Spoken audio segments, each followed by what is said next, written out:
तीसरी लहर आने की आशंका के बीच डेल्टा प्लस के मामले लगातार सामने आ रहे हैं। भोपाल में शुक्रवार को प्रदेश का डेल्टा प्लस का 8वां मामला सामने आया है।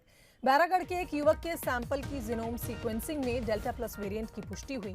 वहीं राहत की बात यह है कि युवक स्वस्थ है और युवक का एक निजी अस्पताल में 9 दिन से इलाज चल रहा है, जिसके बाद वह स्वस्थ होकर कल अपने घर लौटा। बता दें, युवक को वैक्सीन नहीं लगी है। उसके संपर्क में आने वाले भी स्वस्थ हैं और हालांकि अब जिला प्रशासन उसकी कॉन्ट्रैक्ट ट्रेसिंग कर रहा है। डेल्टा प्लस वेरिएंट मिलने के बाद केंद्र सरकार ने राज्य सरकारों को अलर्ट जारी किया था। इसमें संक्रमण को रोकने के लिए, भीड़ को नियंत्रित करने, कोरोना प्रोटोकॉल का पालन कराने, ट्रैक, ट्रेस और ट्रीट करने पर तेजी से काम करने की सलाह दी थी।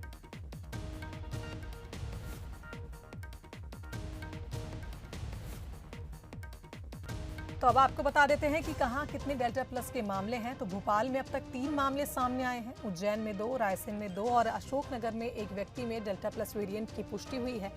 इसमें उज्जैन में एक महिला और अशोकनगर की एक महिला की डेल्टा प्लस वेरिएंट के चलते मौत हो गई।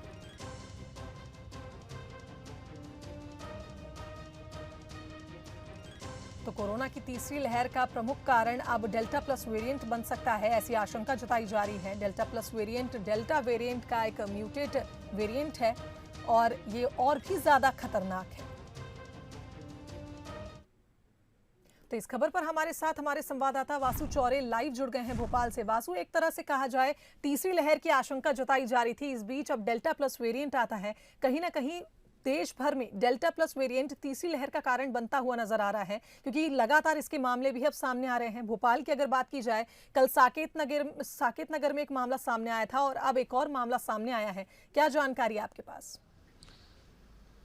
बिल्कुल शुभांगी, देखिए राजधानी भोपाल के 3 अलग अलग इलाकों से डेल्टा प्लस वेरिएंट के जो मरीज हैं वो सामने आए हैं। पहला मरीज जो सामने आया था वो भोपाल के बरखेड़ा पठानी से आया था, दूसरा मरीज साकेत नगर से सामने आया और अब जो तीसरा मामला सामने आया है वो बैरागढ़ से सामने आया है। हालांकि अच्छी बात यह है कि लगातार भोपाल में डेल्टा प्लस वेरिएंट के उपचार के लिए नए नवाचार हैं वो किए जा रहे हैं। जो जीनोम सीक्वेंसिंग जो मशीन है वो भी अब भोपाल में जल्द ही इंस्टॉल की जाएगी, जिसकी मदद से जो कोविड के चेंज होते हुए वेरिएंट से बदलता हुआ स्वरूप है उसकी आसानी से जांच हो सकेगी। और जब आसानी से जांच हो जाएगी, अच्छी रिपोर्ट्स जब सामने आएंगी, तो कहीं ना कहीं जो मरीज है उनके इलाज में भी बहुत हद तक जो सहूलियत है वो डॉक्टर्स को होगी।